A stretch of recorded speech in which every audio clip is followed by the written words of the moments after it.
All right, he is the youngest member of the U.S. Senate, and he is from Florida. George LeMieux is an attorney who, as Charlie Crist's chief of staff, wielded tremendous power in our state. Today, Senator LeMieux is the keynote speaker at the Forum Club in West Palm Beach, and Tim Malloy is there live. Hi, Tim. How you doing, Eric? Governor Charlie Crist's trajectory into the State House in Tallahassee and ultimately possibly into a U.S. Senate seat has a lot to do with George LeMieux, an attorney who was, as you said, his chief of staff. He was the architect of getting Crist elected.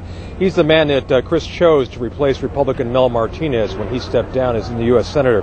LeMieux will step aside and Crist will run very likely against Marco Rubio. But for now, he has the seat, he has a vote, and he has a lot to say about health care.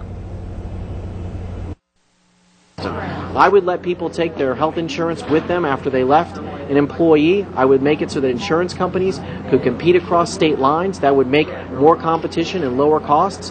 I would toughen the reforms on the court system so that we didn't have so many junk lawsuits, because that increases the cost of health care because doctors practice preventative medicine and they have to pay expensive malpractice insurance, which leads to the cost of higher insurance.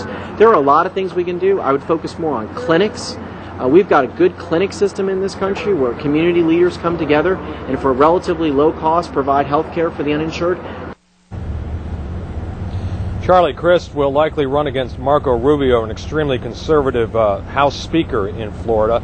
I asked his close friend, Crist's close friend and confidant LeMieux, whether Crist is in fact, as Newsweek recently pointed out, perhaps not conservative enough to be a U.S. Senator for the state of Florida. He said absolutely not. We also asked him whether or not he had any political plans beyond what he's doing right now temporarily, and he said he's thinking about it. Back to you.